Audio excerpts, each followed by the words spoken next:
হয় না, শক্তি দরকার, কিন্তু কিছু কিছু ক্ষেত্রে একটু টেকনিকও দরকার। এই তো শুরু হচ্ছে, এখন পর্যন্ত একটাও কিন্তু মোরগ এখনো পর্যন্ত পড়েনি, এখনো পর্যন্ত চলছে মাঠের লড়াই। একবার জোরছে করতালি, একবার জোরছে হাততালি। হ্যাঁ হ্যাঁ, বাকি দিতে বল। Yes sir. আর ঠিক না,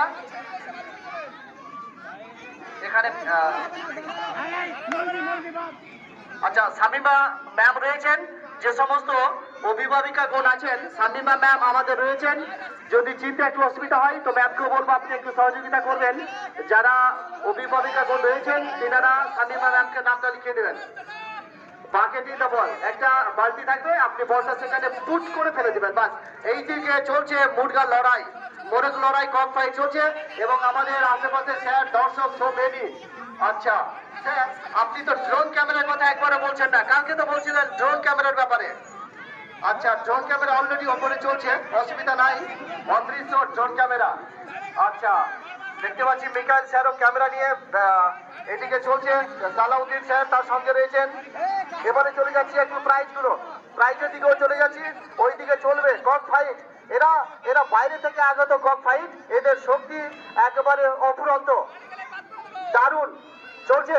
এই হাড্ডাহাড্ডি হবে তো একবার, চলছে। হ্যাঁ ইয়েস। আচ্ছা, একটাই মধ্যে চলে গেল। এবার শুরু করছি আমরা group C girls. Nargis Khatun lift the cup with balloon. First হয়েছে নার্গিস খাতুন এবং সেকেন্ড হয়েছে মালিয়া আঞ্জুম। বিউটি খাতুন হয়েছে থার্ড। তোমরা চলে আসবে, উইনার্স ভিক্টিমে চলে আসবে। আমরা এইদিকেও শেষ করি স্যার, প্লিজ 1 মিনিট। এটা কেটে দিচ্ছেন।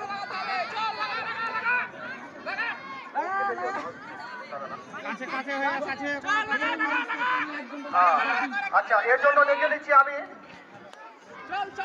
ফারহানা ম্যাম। ফারহানা ম্যাম, আপনি দয়া করে চলে আসবেন আমাদের স্ট্যান্ডে চলে আসবেন।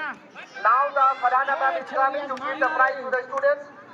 Already the students are on the winners stand. Just they are waiting to get the prize. দাঁড়িয়ে যাচ্ছে তো, দাঁড়িয়ে গেলে বাদ। আর চলছে এখন 3 জন। এই 3 জন কি দারুণ একটা গোল্ডেন অপরচুনিটি অলরেডি ফার্স্টে তারটা হয়েছে। একবার জোরসে হাততালি। এই মেয়েদের তরফ থেকে তো হাততালি বেশি হয়, একবার জোরসে। দারুণ। আচ্ছা, টেনশন নাই, তুমি অলরেডি থার্ড, অসুবিধা নাই, থার্ড হয়েছে। এখন চলছে 2 জন, দারুণ। তার মধ্যে একটা মোরগকে বড় দেখছি, একটা ছোট, তবে এখানে সাইজে দেখলে হবে না। দুজনেই কিন্তু যথেষ্ট ক্লান্ত হয়ে পড়েছে, কিন্তু তারপরেও কিন্তু আশা ছাড়েনি। এই পৃথিবীতে মানুষ তো শুধু আশার জন্য বেঁচে রয়েছে। মেহতাব স্যার কি ভাবছেন?